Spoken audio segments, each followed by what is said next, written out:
Et on commence avec? Bonjour William, bonjour à tous. Bonjour. Le magazine Valeurs Actuelles fait sa une avec une Marianne flanquée de 2 pansements collés en croix sur la bouche. On ne peut plus rien dire, clame l'hebdomadaire qui fustige les chiens de garde de la pensée unique. Alors je vous passe tous les débats qui tournent autour de l'immigration, du catastrophisme climatique, de l'autocensure supposée ou réelle des médias pour en venir à un sujet essentiel, l'humour. Et alors là, on tombe sur une interview de Philippe Bouvard. Question, vous ne vous êtes jamais privé de vous moquer de la religion catholique. Auriez-vous eu la même facilité à rire de l'islam? Réponse de Bouvard, non, je l'avoue. Question, il y a des tabous? Réponse, on ne peut plus raconter que des histoires belges ou auvergnates. Question, est-ce à dire qu'un Pierre Desproges aujourd'hui ne pourrait plus se commettre comme avant? Réponse, je ne crois pas que Desproges aurait eu des ennuis. Sa carrière posthume est fabuleuse, ce qui prouve, comme Coluche, à quel point c'était un sacré bonhomme.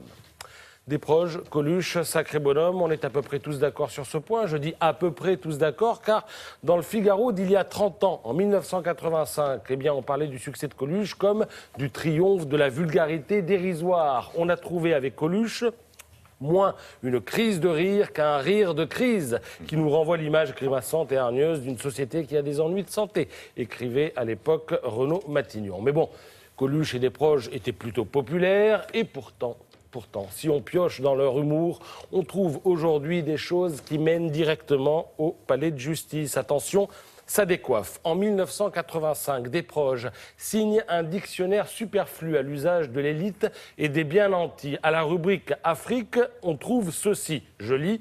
Quand un blanc dit qu'un noir est un con, on dit que le blanc est raciste. Quand un noir dit qu'un blanc est con, on dit que le blanc est con. Je précise évidemment que ces mots n'engagent que feu Pierre Desproges. Quant à Coluche, on le retrouve à la une de l'événement du jeudi, en tête de gondole de ce que l'on appelait les princes de la provoque. À l'époque, je rappelle qu'on est en 85, en plein contexte antiraciste, avec touche pas à mon pote, etc., etc. La journaliste Marie-Dominique Lelièvre suit Coluche pendant une journée et les vannes de Coluche à l'époque, c'est ça. On ne dit plus café noir, on dit café pote. À l'heure du déjeuner, Coluche passe commande d'un melon au Fouquet's. On ne dit pas melon, on dit un pote, etc., etc. J'en passe et des pires. Et le plus stupéfiant, c'est qu'un journal comme l'événement du jeudi, à l'époque, centriste, tolérant, mesuré, démocratique, ne s'offusque pas de tout cela. Pourtant, ces formules, vues d'aujourd'hui, vues de 2015, sont tout simplement racistes et passibles des tribunaux. Alors, qu'est-ce qui a changé? Eh bien, disons qu'en 30 ans, la société française s'est communautarisée, la voix des minorités a émergé, et dans un autre registre, d'ailleurs, il n'est pas exclu qu'aujourd'hui, elle ne laisserait pas passer cette affiche de concert qui date de 1985. Je lis avec vous, Gainsbourg au Casino de Paris, 140 francs devant, 110 francs derrière. Alors ma conclusion, William, c'est que le vrai scandale, c'est que 30 ans plus tard, on paye le même prix, mais en euros. Voilà, Patrice Romnen, qui en 1985 réussissait son concours d'entrée à l'école de journalisme de Lille et première prestation, le voilà.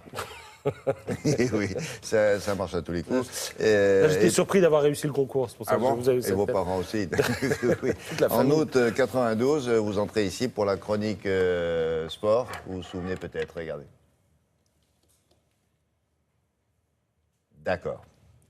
Ça vient, oui. Vous l'avez cherché en 85 dans les tiroirs de l'époque. New Haven, c'était également du tennis. Là, on n'a pas d'image. Je vous rappelle que la finale opposera Stefan Edberg à l'américain Malivai Washington. Malivai Washington qui a éliminé en demi-finale Fabrice Santoro sur un score assez sévère, 6-4, 6-2, même si c'est bien pour Santoro de se retrouver. Vous faisiez du sport au début, je me souvenais plus de cette Mais histoire. oui, j'ai toujours aimé faire du sport, toujours aimé en parler. En revanche, la cravate, je ne sais pas qui me l'avait nouée autour du cou, ça peut pas être moi. Si vous saviez. J'en ai vu quelques-unes depuis hier.